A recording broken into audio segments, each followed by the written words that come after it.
Selamat malam Bapak Ibu yang terkasih dalam Tuhan. Saya tidak janjian sama song leader, tetapi pujiannya match semua. Oh, terima kasih Roh Kudus.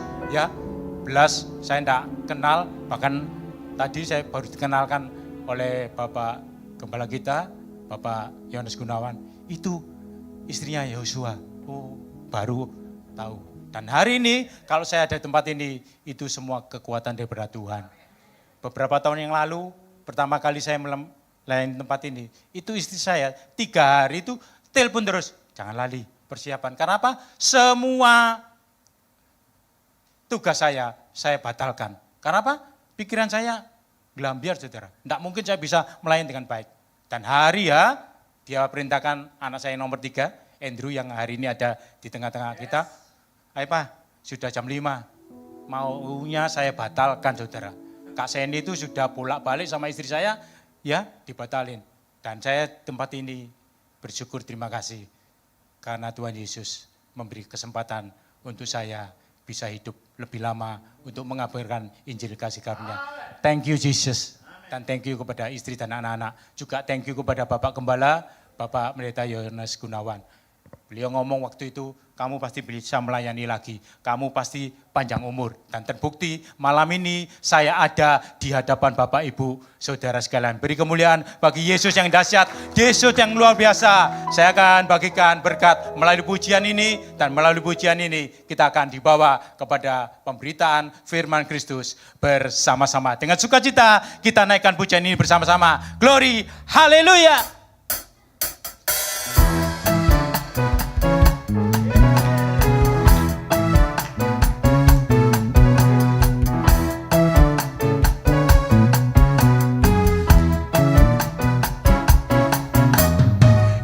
Yesus adalah kekuatanku, hanya Dialah kota bentengku.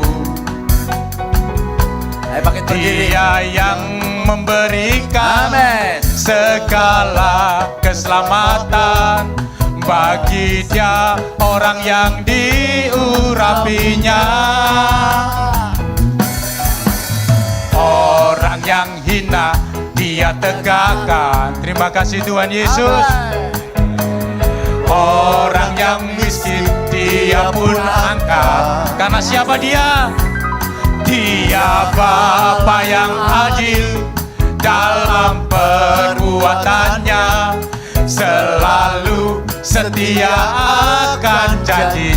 Mari dengan rasa syukur katakan bersama-sama.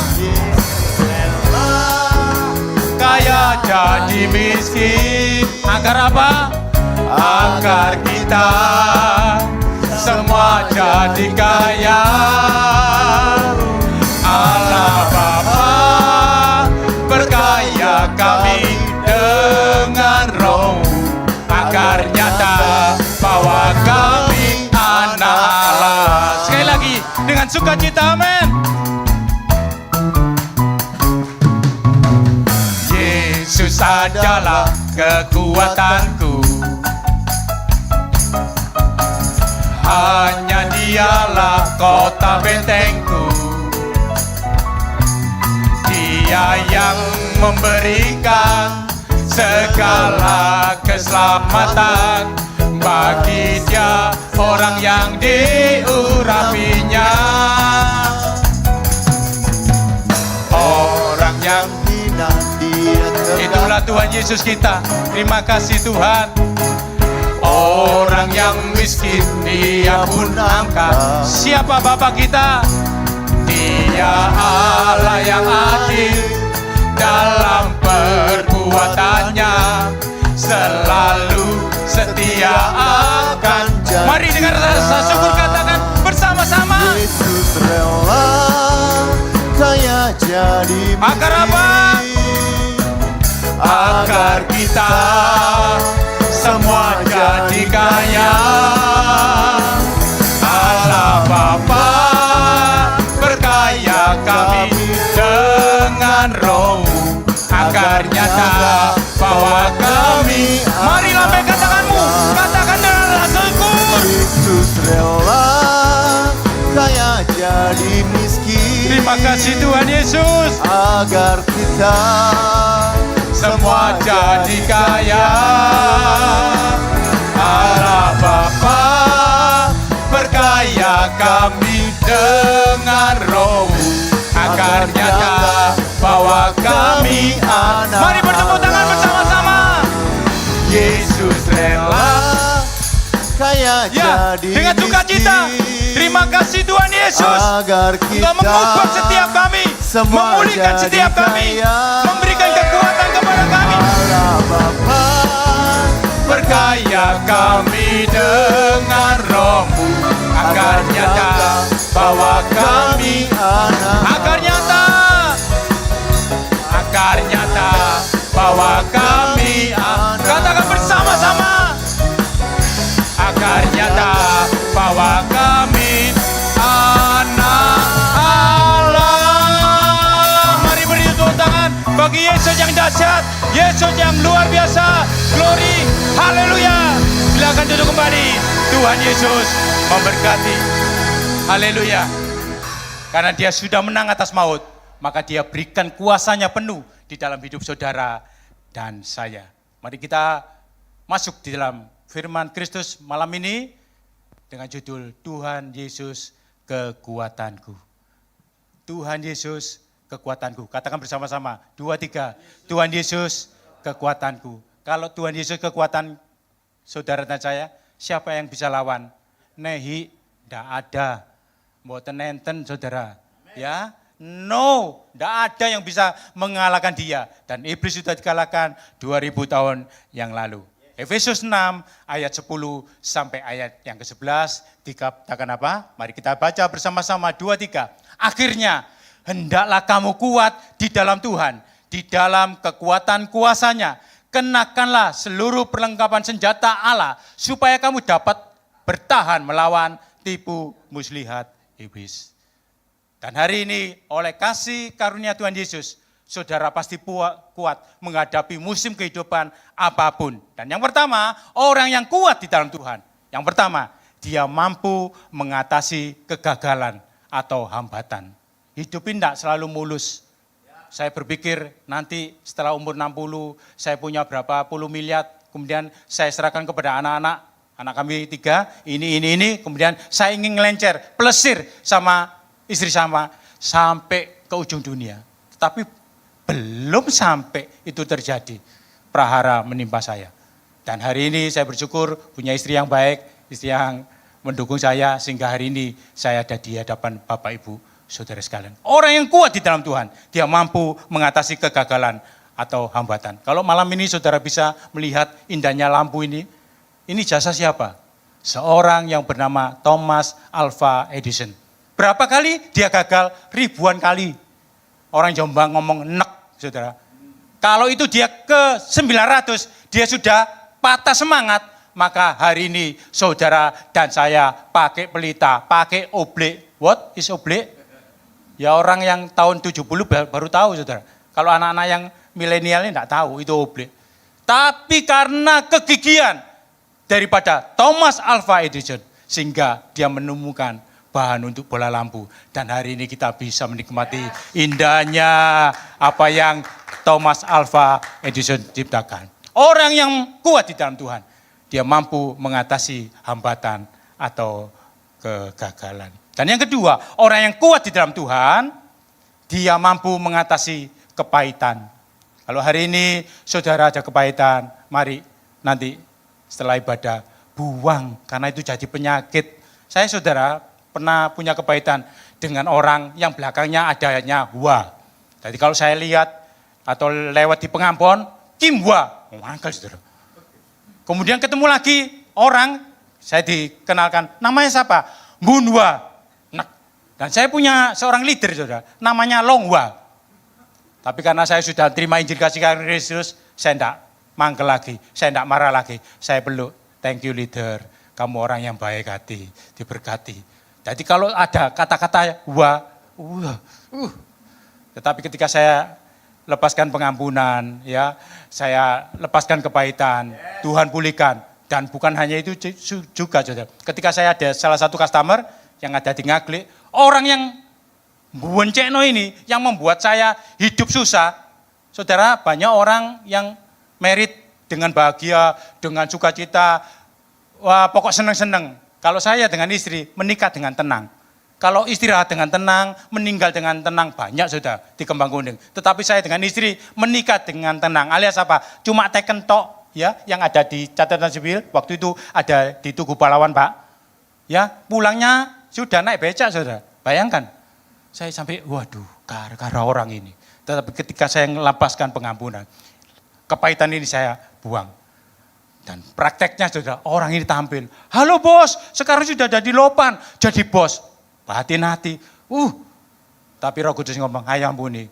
Nah praktiknya apa saudara? Cepek bos, bukan cepek tun saudara, cepek jing. Dan Roh Kudus ngomong, kasih. Dan seluruh yang ada di dompet saya kasihkan, enggak tahu itu entah berapa. Ini, saya sudah berkati, saya ini sudah merugikan kamu kok saya kasih, kamu kasih saya uang segini banyak, enggak apa-apa, saya sudah berkati. Saya anaknya Tuhan Yesus. Wow gitu ya, wong haleluya. Oleh sebab itu mari saudara yang mengaku wong haleluya, jangan kikir, jangan pelit. Dan hari ini nanti camkan ya, 3 nama yang mencekno, entah itu mertuamu, entah itu mantumu, entah itu istrimu atau anakmu atau saudaramu, hari ini nanti lepaskan pengampunan, buang kepahitan. Kalau itu masih bekas, saudara tidak akan hidup tenang. Haleluya. Oleh sebab itu mari kita belajar dengan seorang pemuda yang namanya Johnson yang ada di Amerika. Dia seorang yang rajin. Kalau pabrik ini dibuka jam 8, dia jam 7 sudah ada. Dan kalau pulangnya jam 4, dia pasti overtime. Dan disuruh apapun sama bosnya, dia mau. Tetapi pada waktu terjadi pengurangan tenaga kerja, dia nomor 1 saudara, yang disingkirkan. Dan dia sakit hati sama bosnya. Bos ini ya, saya ini rajin, saya ini tidak pernah kena SP atau surat peringatan, tetapi kok saya yang mengalah ikut gelombang pertama yang dikeluarkan.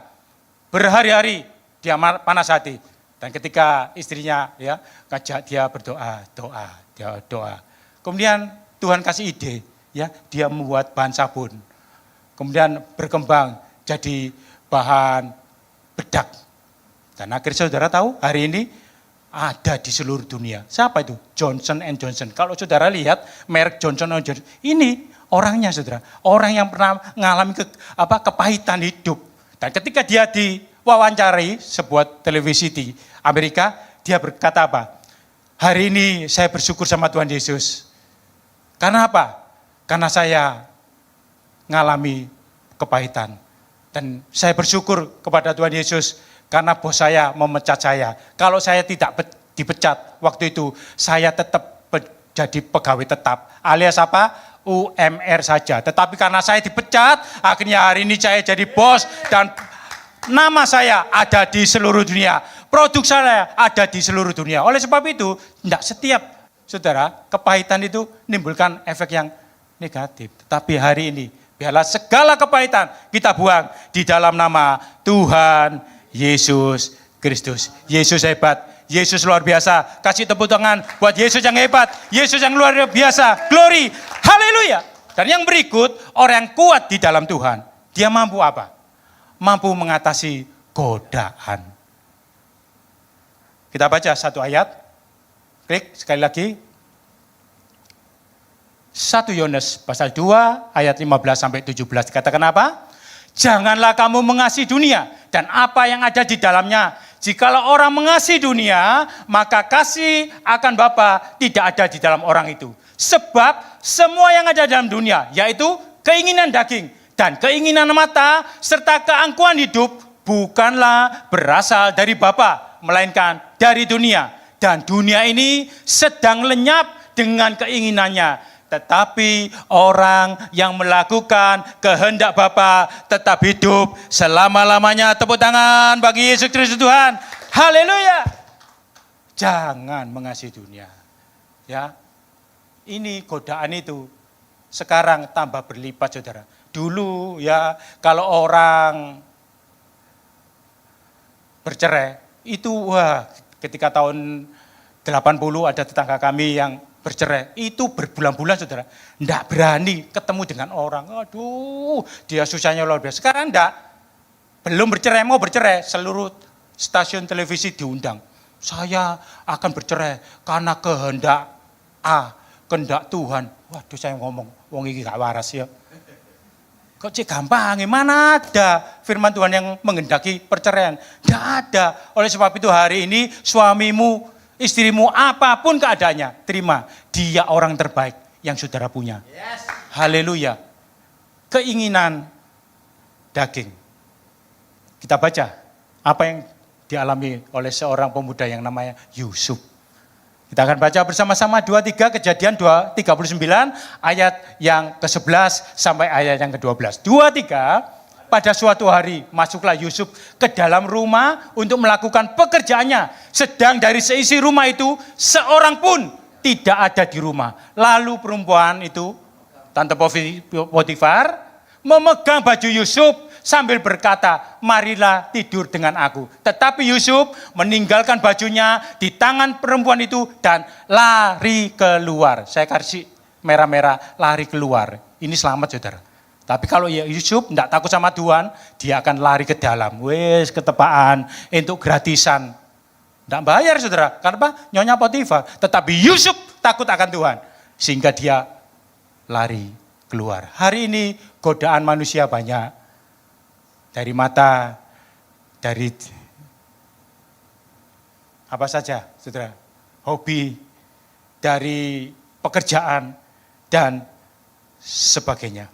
Dan yang kedua, keinginan mata. Apa itu keinginan mata?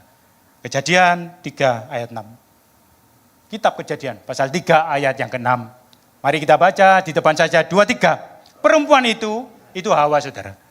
Perempuan itu melihat bahwa buah pohon itu baik untuk dimakan dan sedap kelihatannya.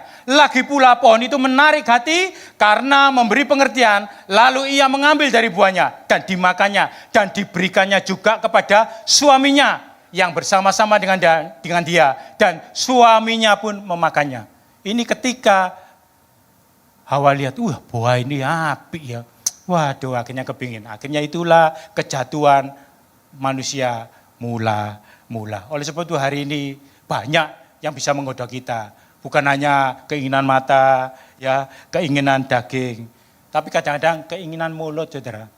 Saya bersyukur, terima kasih ya Bapak Gembala kita, ya Bapak Yohanes Gunawan, memberikan teladan, contoh yang baik. Tetap dalam usia lanjut berolahraga, beraktivitas, juga jaga mulut. Jadi makannya sedikit, ya.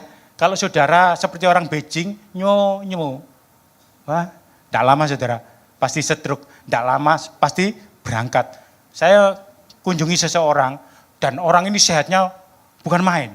Ketika saya kunjungi, loh kok stroke, kaget saya. Kemudian saya tanya kepada seorang cucunya, kok bisa engkaumu stroke? Gini Su, ini engkong ini sukanya sate gulai. Nah, ketika makan sate gulai, 10 tusuk, loh, enak, tambah lagi 10 tusuk. Tak inget engkong kan punya darah tinggi, tidak boleh banyak-banyak makan sate kambing. Jawabnya apa? Tenang aja Cuk, darah Yesus lebih tinggi. Loh, ya apa saudara? Nah akhirnya sekarang stroke. Oleh sebab itu hari ini jangan kita berbuat sesuatu yang tidak alkitabiah. Ketika saya pelayanan di desa-desa, banyak hamba-hamba Tuhan, pendeta-pendeta, ya kadang-kadang memaksa saya. Itu loh Pak, Pak, itu ada ya seperti orang Manado itu loh, RW, kemudian ada udang, kemudian ada cumi-cumi. Ini sudah didoakan, Pak, tidak mungkin kolesterol. Batin hati, sampai nggak ngerti firman Pak. Ya meskipun dalam nama Tuhan Yesus, sampai bertubi-tubi, sampai berapi-api, saudara sembahyang, berair-air, saudara nangis, tetap kolesterol, tetap menimbulkan sesuatu yang negatif. Juga kasih ini Pak Duren, sudah didoakan, makan yang banyak, tidak mungkin diabetes. Tidak mungkin diabetes saudara, coba makan durian seminggu, saudara tes, naik atau turun? 100% naik. Sudah didoakan loh dalam nama Tuhan Yesus. Tidak mempan dalam nama Tuhan Yesus doakan durian saudara. Kenapa? Itu tidak berkenan, tidak sesuai dengan firman. Tuhan itu Allah yang setia, Allah yang adil. Apa yang kau lakukan, yaitu akan engkau terima. Orang yang kuat di dalam Tuhan, dia mampu mengatasi kegagalan atau hambatan. Orang yang kuat di dalam Tuhan, dia mampu mengatasi kepahitan. Orang yang kuat di dalam Tuhan, dia mampu mengatasi godaan. Berikut, orang yang mampu di dalam Tuhan, ia kuat di dalam mengatasi keberhasilan. Tidak sombong atau angkuh, karena semuanya kasih karunia Bapa di dalam nama Yesus Kristus. Klik sekali lagi, ada seorang raja. Saudara. Mari kita baca bersama-sama. 2 Tawarik pasal 26 ayat yang ketiga. Usia berumur 16 tahun pada waktu ia menjadi raja. Dan 52 tahun lamanya ia memerintah di Yerusalem. Nama ibunya ialah Yekolia dari Yerusalem. Lanjut. Ayat yang ke-16 dikatakan apa? Setelah ia menjadi kuat, ia menjadi tinggi hati. Sehingga ia melakukan hal yang merusak. Ia berubah setia kepada Tuhan Allahnya. Dan memasuki bait Tuhan untuk membakar ukupan di atas mezbah pembakaran ukupan. Setelah kuat, saudara. Ini hebat loh. 16 tahun sudah jadi raja. Dan 52 tahun lamanya dia memerintah. Kita punya mantan Presiden Soeharto, 32 tahun. Itu aja akhirnya mundur, ya, akhirnya tidak bisa meneruskan karena desakan daripada mahasiswa demo pada waktu tahun 1998. Ini 52 tahun, hebat. Kenapa? Penyertaan, kekuatan daripada Tuhan. Tetapi setelah dia merasa kuat, dia sombong, dia tinggi hati. Dan lebih lanjut nanti di rumah saudara baca apa yang terjadi dengan nasib daripada raja yang namanya Uzia. Mari hari ini hargai istrimu, suamimu, dan orang-orang yang ada di sekitarmu. Itulah orang yang hebat, orang yang setia selama ini mendampingi. Saya besok dengan seseorang, kemudian saya lihat kerjanya itu rajin. Saya ini agak gerusa-gerusu, saudara. Rajin, jadi semua itu ditulis. Ya pakai, salesnya ada 7, mobilnya 7, sopirnya 7. Dan tiap jam 10 malam sampai dini hari, dia rinci. Hari itu dapat berapa. Tahu-tahu beberapa tahun kemudian, saya ke rumah tersebut. Rumahnya sudah tidak ada. Pindah, saudara, kontrak. Kemudian saya ngomong-ngomong, Pak, kok bisa seperti ini? Iya, Pak, sekarang ini Joseon I, maksudnya dagang ini mulai sepi. Batin hati, tidak mungkin, saudara. Kalau untuk makan aja bisa habis. Tidak mungkin, pasti ada sesuatu. Dan ketika Tuhan izinkan, saya ini ya seperti kesaksian gembala kita, Bapak Pendeta Yohanes Gunawan, pernah jual anjing. Saya ini tidak ngasih anjing kepada salah seorang saudaranya yang ada di Pesapen. Saya kasih dan dapat 2 hari saya dibel. Nyo, ambilin lagi anjingmu. Waduh, saya ambil. Ketika saya ambil, dia ngomong, itu ya kenalanmu, itu kan adikku. Waduh, dulu pada waktu ngepak merica, pala, kemudian apa lagi? Itu pokok kebutuhan rumah tangga itu, wah suami istri ya nyolet, itu plastik yang dikasih lilin itu. Wah sepanjang malam sampai pagi. Tapi setelah ului, setelah ujian, setelah kaya, loh kawin lagi saudara. Dan istrinya apa saudara? Didoakan untuk dijemput ambulan. Loh ya apa itu? Simpenannya diajak jalan-jalan pakai kapal pesiar. Nah ini saudara, mari hari ini biarlah itu terjadi, tidak terjadi dalam hidup kita. Biar terjadi dalam orang ini saja, amin. Istrimu, suamimu is the best, orang yang terbaik. Mari beri tepuk tangan buat Yesus yang hebat, Yesus yang luar biasa, glory, haleluya. Ketika saya nagih, ya salah satu pabrik yang besar. Beberapa tahun itu saya sudah ingatkan, Pak, kalau saya Pak sudah punya deposito 50 miliar, saya akan melayani Tuhan, seneng-seneng, sudah kerjaan ini kasihkan anak-anak, happy-happy sampai pulang ke surga. Oh repot, ngomong-ngomong wong haleluya, mesti ngono ae cerita dulu. Iya, punya deposito 50 miliar, punya pabrik. Hari ini saudara tahu, seperti saya 1,5 tahun yang lalu. Jadi tidak mau ditemui siapa-siapa. Dan ketika saya temui, dia ngomong, setan iku pancen lihe. Loh, baru tahu saudara, setan iku lihe. Oleh sebab itu mari hari ini ya saudara andalkan Yesus di dalam segala aspek kehidupan. Kemudian dia ngomong, enak kamu. Padahal saya ini ya utang banyak saudara. Dia nuding, kamu bisa aktivitas, kamu bisa makan apa saja. Saya ini tidak bisa makan apa-apa. Bisa. Ayo, engkau sukanya apa? Lumpia.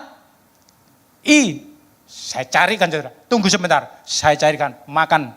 Kemudian dia ngomong, Rob, mumpung ini dia mau makan itu, ajak makan bersama-sama. Saya ajak makan di rumahnya itu, seneng lahap. Nah terus makan ini, badanmu kuat, di sini penuh, nah, pikirannya mulai jalan. Kalau enggak diisi apa-apa, ininya buntu. Kalau ininya buntu, stres. Mosok dari gemuk saudara, itu langsung jadi seperti beting loh. Saya sampai kaget tuh. Kok bisa ya orang seperti itu? Karena apa? Stres, enggak mau makan. Oleh sebab itu hari ini kalau saudara sukses, saudara berhasil, itu bukan saudara hebat, bukan saya hebat. Tetapi ada seorang wanita di belakang saya yang senantiasa berdoa. Dan Tuhan Yesus yang utama yang melakukan semuanya. Tepuk tangan buat Yesus yang hebat, luar biasa. Glory, haleluya. Ulangan 8 ayat 17 sampai ayat yang ke-18. Biarlah ini yang menjadi pegangan hidup kita bersama-sama. 2, 3. Maka janganlah kau katakan dalam hatimu, kekuasaanku dan kekuatan tanganku lah yang membuat aku memperoleh kekayaan ini. Tetapi haruslah engkau ingat kepada Tuhan Allahmu, sebab dialah yang memberikan kepadamu kekuatan untuk memperoleh kekayaan dengan maksud meneguhkan perjanjian yang diikrarkannya dengan sumpah kepada nenek moyangmu seperti sekarang ini. Jadi bapak-bapak yang rawan ya untuk sombong, untuk jatuh, untuk meninggalkan istri dan keluarga, baca ini. Jadi kalau saudara berhasil, saudara tidak hebat. Itu loh doa istrimu. Itu loh sokongan daripada istrimu. Tiru Bapak Gembala kita. Wah. Terus renteng-renteng, walaupun usianya terus lanjut. Ya, terus gandengan. Saya besuk seseorang. Wah, mau cerai. Kemudian ada apa kok? Kok cerai? Sudah umur swidak ya, nanggung ya. Kok enggak waktu 27? Enggak, waktu itu manis, waktu itu seneng-seneng. Loh apa yang terjadi? Enggak, sekarang loh kalau saya sentuh enggak seneng. Kemudian saya gandeng, saya dilepaskan. Loh apa jawabannya istrinya? Wis tuwek, gak usah macam-macam. Loh ya apa saudara? Saya sama istri saya di mana-mana saya ini gandengan, kadang-kadang pelukan seperti Teletubbies. Makin lama makin seneng, makin lama makin sukacita. Umurnya tambah loh. Tapi kok, waduh terima kasih, ini anugerah. Oleh sebab itu kalau saudara tidak kerasan di rumah, ya itu pasti ada sesuatu yang tanda tanya. Seperti langganan saya itu, 50 miliar depositonya, pabriknya magrung-magrung. Hari ini hari ini habis. Sampai dia berkata apa? Ini kalau saya tidak dikasih support anak-anak saya, mungkin saya tidak bisa makan. Bayangkan saudara. Jadi kalau saudara hari ini kaya, saudara hari ini hebat, bukan engkau. Tapi Tuhan yang memiliki kekuatan. Tetapi ada seorang wanita di belakangmu yang berdoa setiap saat, setiap waktu. Haleluya. Yang berikut, orang yang kuat di dalam Tuhan. Orang yang mampu mengatasi kehilangan. Ketika saya kunjungi seseorang, dia cerita saudara. Pak Robi, saya ini orang yang paling spesial. Apa itu Pak? Spesial. Sial. Kemudian saya ini orang yang paling menderita seluruh dunia. Kaget saya. Seluruh dunia? Loh, kamu tidak tahu, utang saya juga miliaran. Saya ini tidak cerita. Kemudian tidak ada sedunia yang menderita seperti saya. Terus. Kemudian ABCD sampai Z berhenti. Ada orang yang seperti saya. Kemudian saya berkata, Bapak tahu Rasul Paulus? Tahu. Soron mana Bapak sama Rasul Paulus? Ya Soro Paulus.